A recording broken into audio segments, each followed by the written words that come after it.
So it's really simple.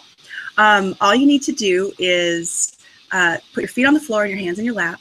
And I recommend highly that you close your eyes. The reason why is it's important that you don't have visual stimulation. We're trying to get in touch with the body. Your internal guidance system is in your body. And I'm just going to walk you through a little tiny way of doing that. And then I'm going to give you 2 sentences so that you can feel this for yourself. So first, pay attention to the bottom of your feet. And just by putting your attention there, you might notice that there's a little tingling feeling, a little warmth in the sensation. And then next, bring your awareness to the palms of your hands. Once again, you might notice there's a little bit of a warmth or a tingling just because you put your attention there. And then listen to the room around you, right where you are. It's good to keep your eyes closed. Now, the key is to feel your feet, the bottom of your feet, your hands, and listen to the room around you as I say these 2 sentences. Just keep those 3 points of interest. Now I'm going to give you 2 sentences, and I just let them pass through your mind like a cloud does through the sky. And here's the first one. I do not have an internal guidance system. Notice any sensation between your throat and your upper solar plex area. I do not have an internal guidance system.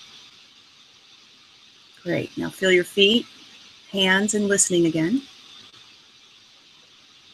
Here's the second sentence. I do have an internal guidance system. Any sensation between your throat and the upper solar plex, again, I do have an internal guidance system. All right, wiggle your toes, open your eyes, and we're back. Yay. Okay. What did you feel? Well, one of the things that I noticed is I felt when you said I do not have an internal guidance system, I felt a tightening down in my stomach area around where my belly button is. And then you said, you reminded of where it was, so that helped me to bring it back. But what's the difference between that feeling in the stomach and the feeling in the upper, between the throat and the solar plexus?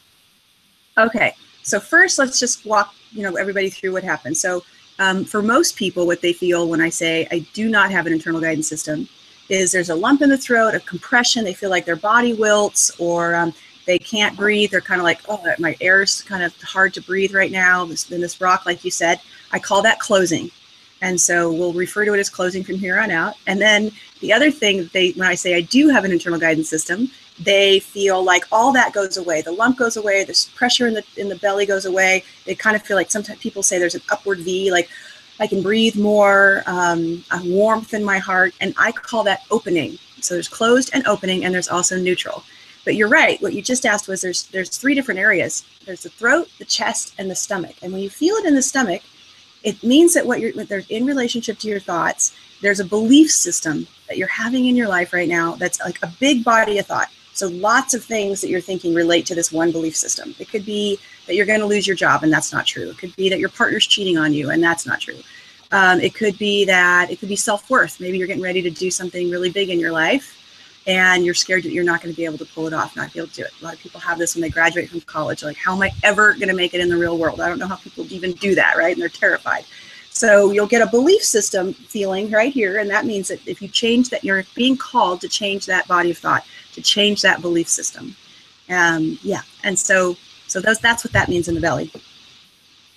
So that's the distinction there, is if you have the tightening, which I think most people would consider like a negative or a bad feeling, a lot of times we will say, oh, I have a bad feeling about this, so that must mean it's something I should avoid.